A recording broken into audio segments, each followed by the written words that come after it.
What's the deal, y'all? This your man King Eric, the Media Assassin, coming at y'all with another video. So in continuations of my video from yesterday, I want to talk about 50 Cent's contributions to the Game documentary album. Now remember the infamous line that Lloyd Banks had called, "You only one album in," and 50 wrote half of it. So my question is this: how much did 50 Cent really contribute? Now my thought is this: the album would have not popped up without 50. It would have not popped at all. Game, while a good rapper, very good rapper. You heard him on the freestyles, on the G Unit radio mixtapes, the K Slade mixtapes. His real weakness was when it came to doing his own songs was hooks and songwriting. 50 showed him the ropes about hooks, gave him West Side Story, Higher, Hated to Love It, How We Do, So Special, Church for Thugs. He gave him those hit records. Now, Gang can rap. He can rap his ass off. When he's motivated, he's one of the best. But when it comes to making hit records, when you come to making a body of work, that's where it differentiates. Melodies and hooks are what make hit songs. Now, 50 didn't write his raps, but the melodies, the beat selections, the hooks, the bridges, the ad-libs, all that was definitely 50's records. Now, the documentary, which turns 20 in a few days, benefited off that Dr. Dre production. He had access to the A-list producers, he had the A-list guests, and he benefited from that 50 Cent stimulus package. So, now, it's totally understandable why 50 would feel the sort of way that Game was talking all that. I got love for Nas, I got love for Jada, I got love for Joe. But yet, you diss Ja Rule. Ja Rule never said nothing bad about you. You diss Jay-Z. Jay-Z never said nothing bad about you. Yukmouth, Bang'em Smurf. You inherited a lot of 50 shit so you could get into the squad. So now, the record blows up after 50 gives them the hit records.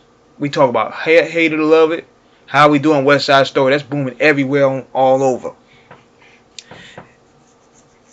With that success, you start feeling yourself a little bit. Now, it does numbers, but we have to realize, too, this is where the problems really start. Number one, Game is backed by Jimmy Henchman.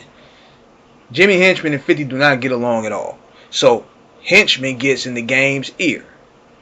Tells him, you the West Coast. You could be the West Coast 50 Cent. Go at them niggas like 50 did Ja. You the 50 Cent of the West Coast. You don't need them. You're not an underling. So that's where the problems start coming between 50 and Game. And you know, number one, Game ain't gonna take orders like 50, like Banks and Yayo did. Game ain't gonna that type of dude. He ain't gonna take orders from them like that. But at the same time, he should have listened. Because you have Dr. Dre and you have 50 Cent showing you the ropes. Just learn it. You know? So, now the difference between this situation, this is why I think 50 didn't go at him hard body, because I believe he was confused.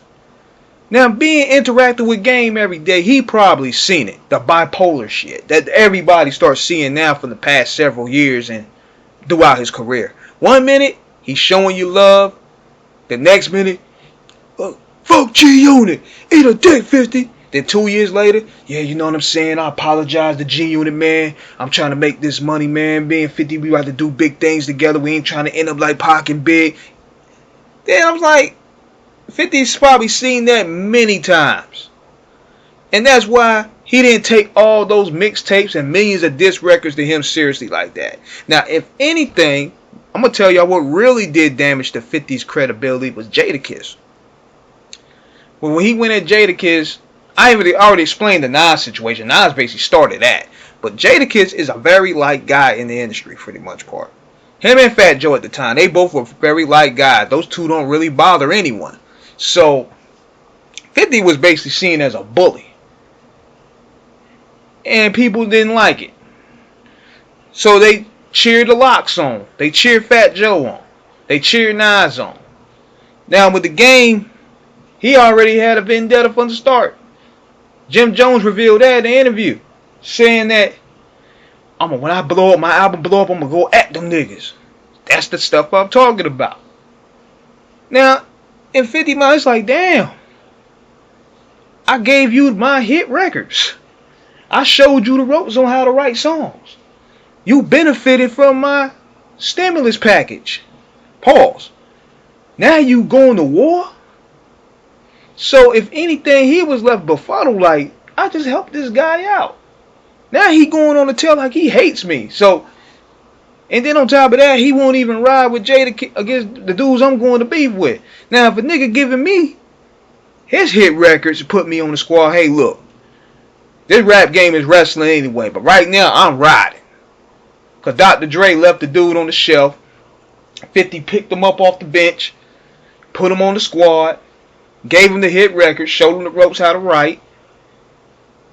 And that's where you have the documentary today. Now, ironically enough, the album turns 20.